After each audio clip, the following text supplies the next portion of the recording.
Parents ఆయన గుర్తుపట్టలేదు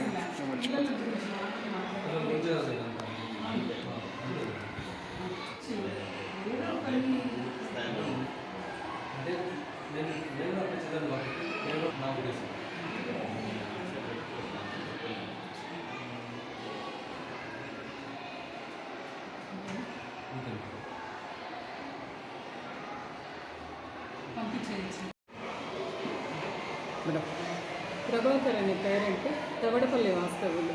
అతను వాళ్ళ ఇద్దరు పిల్లల్ని యోగశ్రీ, విక్రమ్, యూకేజీ ఒకరు, ఫస్ట్ స్టాండర్డ్ ఒకరు చదివే ఆ పిల్లలు ఇద్దరిని కూడా చైతన్య స్కూల్లో జాయిన్ చేయించాను. బట్ నేను ఈ ఇయర్ అంతా కూడా ఫీజు కట్టలేకపోవడం వల్ల మా పిల్లలు ఇద్దరిని బయట పంపించేశారు అని కంప్లైంట్ చేయడం జరిగింది. సో ఆ కంప్లైంట్ మీద ఎంక్వైరీకి ఇక్కడికి వచ్చినాము. పేరెంట్ దగ్గర స్టేట్మెంట్ తీసుకున్నాము. ఏ విషయం ఏంటి, అంటే పిల్లల్ని ఎందుకు బయట పంపించారు, పిల్లల్ని టీచర్స్ పంపించారా లేకపోతే వీళ్ళు పేరెంట్స్ వచ్చి తీసుకెళ్లారా అనే దాని మీద ఎంక్వైరీ చేయడం జరిగింది. అదేవిధంగా ప్రిన్సిపల్ గారిని కూడా రిటర్న్ స్టేట్మెంట్ ఇవ్వమంటున్నాము ఏం జరిగింది అని. ఈ రెండు స్టేట్మెంట్స్ని కూడా పేరెంట్ ఇచ్చినటువంటి స్టేట్మెంట్ని, ప్రిన్సిపల్ దగ్గర స్టాఫ్ దగ్గర తీసుకున్నటువంటి స్టేట్మెంట్, ఈ రెండు స్టేట్మెంట్స్ని కూడా డిఈఓ గారికి, డివైఓ గారికి పంపడం జరుగుతుంది. తదుపరి అధికారుల ఆదేశాల మేరకు చర్యలు తీసుకోవడం జరుగుతుంది.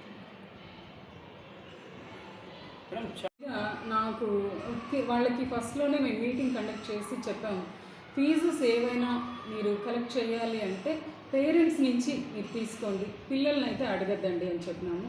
పిల్లల నుంచి ఓన్లీ మీరు ఎడ్యుకేషన్ ఇవ్వండి, వాళ్ళకి ఫీజులు అనేటివి పేరెంట్స్ని అడగండి, వాళ్ళ ఫోన్ నెంబర్స్ మీ దగ్గర ఉంటాయి, పేరెంట్స్ దగ్గర నుంచి మాత్రమే తీసుకోండి, వాళ్ళనే అడగండి, పిల్లలకి ఫీజులకి సంబంధం లేదనే విషయము చాలా మార్లు మీటింగ్ కండక్ట్ చేసి ప్రైవేట్ మేనేజ్మెంట్ వాళ్ళకి తెలియజేయడం జరిగింది. దీని మీద మాకు ఎటువంటి కంప్లైంట్ వచ్చినా కూడా మేము వెంటనే రెక్టిఫై చేస్తున్నాం. ఇలాంటి ఘటన జరిగినప్పుడు ఎలాంటి జరిమానాలు ఉంటాయి, ఏదైనా చర్యలు ఎలాంటివి ఉంటాయి మేడం?